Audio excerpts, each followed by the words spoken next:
So what are you going to do? Like completely withdraw from the process altogether, cede the arguments, let the Democrats make 2 new states so we'll never see a Republican in national power again? Like, no, I have to fight those battles. But I will say one thing to your point.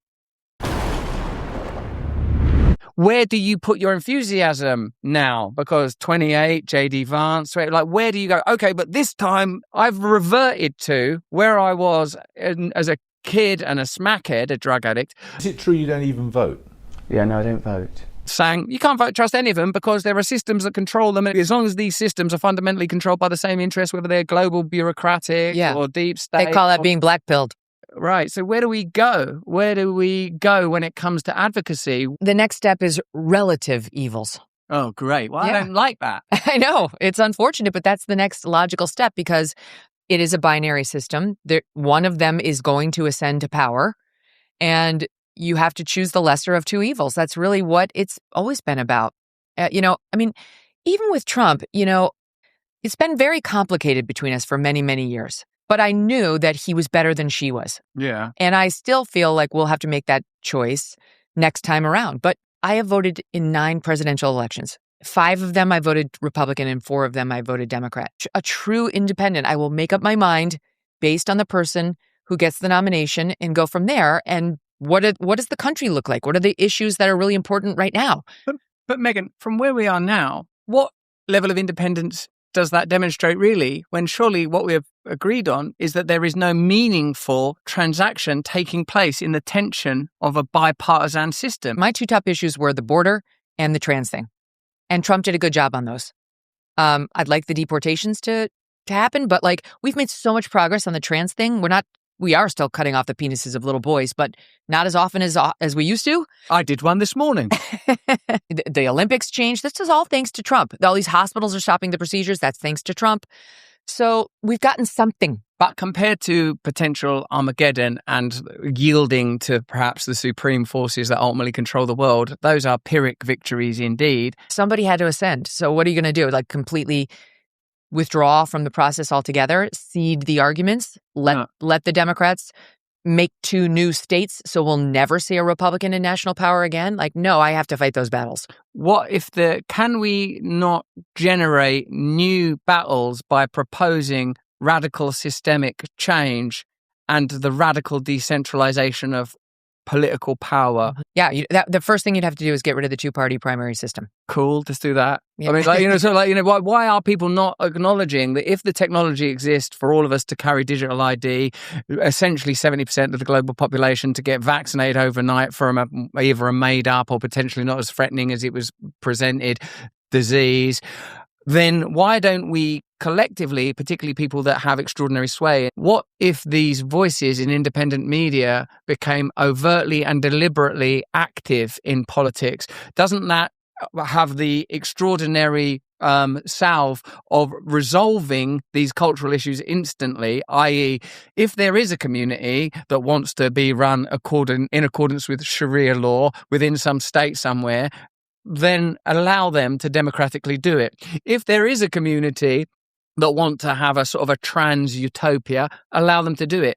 However, in these communities, we want to maximally run them in accordance with these principles. Do you not consider that the rise of nationalism was itself a response to globalism and people beginning to sense that there was no national sovereignty in France or in Germany or in Sri Lanka or in the United States of America? And if you look at trends like, for example, the rise of agricultural protests, it's an indication that through global bureaucratic edicts, they're trying to control food sourcing. Yep. And indeed, then, if there is a global problem, perhaps because of the miracle of this new communication in which you are a leader, that we could be advocating not just for a different incumbent in a corrupt system, but a different system entirely. And it's not that long ago, 250 years or wherever it was since the establishment of your great country, that even when the War of Independence was won, many said, we've got to go further. You're too much centralization. Empower states, and then the states empower communities, and the communities empower the individual. Yeah. Lobbying has to end. Unless you make those kind of proposals, unless you make the position of leadership a position of service, so that you don't even attract those people. Or just smaller. Wherever possible. Yeah, much, much smaller. De-ideologize it. Look, I love your optimism. I guess I'm just a cynical mofo at heart where I'm like, that's never going to happen. You The don't corporate seem money, cynical. I'm a little cynical on this front. I just feel like there's too much money. There are too many entrenched interests that control all of this that I feel no cogs in the wheel are going to change it. But No. maybe I'm wrong. Maybe I should be more optimistic. No cogs in the wheel will. But I will say one thing to your point. I think that this little ecosystem of, independent voices is important.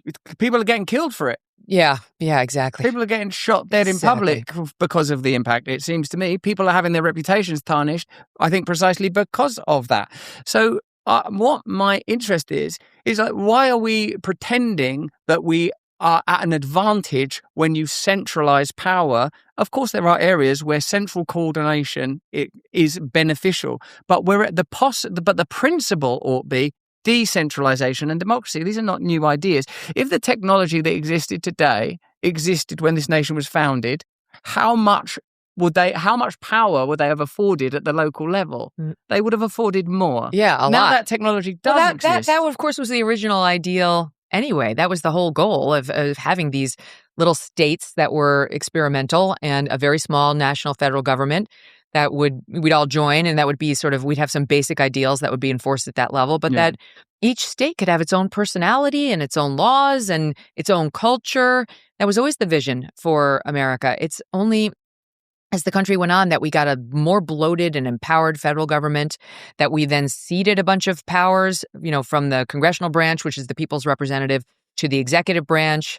It's gotten bigger and bigger under Obama, under Biden, and now under Trump.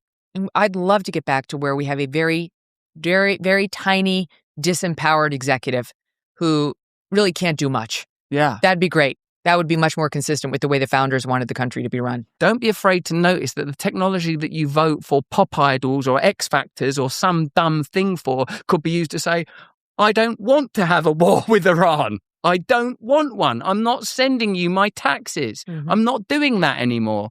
We're not being radical enough. We're not being Christian enough. We've forgotten who the God is that died for us. You have to be bold and you have to be willing to die for it. And given what you're saying on your show right now, it seems like you're willing to die for what you believe in. Yeah. So we'll die for something worth believing. It's a risk we're all taking every day these days. I mean, just being bold with our opinions and saying them unapologetically, given the environment we're in. If you've ever been curious about buying and investing in crypto, Bitcoin, stablecoins, USAT, or even gold-backed stablecoins, but felt like it was too complicated, Rumble Wallet is an easy way to get started. You can buy and sell and manage your cryptocurrencies all in one place, and the app is really straightforward. What really makes Rumble Wallet unique is that you can use it to tip your favorite creators like me and support the Freedom First community we've built here on Rumble. Getting started is pretty easy. Just download the Rumble Wallet. There you go. Sign up with your existing Rumble account. No need for a new login. Complete a few security steps and you'll be set up in a matter of minutes. You can start with just a few dollars if that's what you got. And with MoonPay built into Rumble Wallet, you can easily buy crypto using your credit card, debit card, or bank wire. So if you've been thinking about the advantages of crypto, download Rumble Wallet now.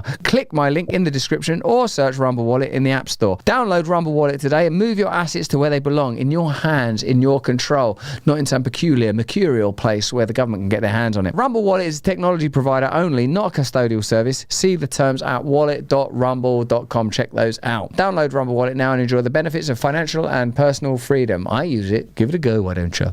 Thanks for watching the video. Have a look at this one over here, or join us Monday, Wednesday and Friday on Rumble.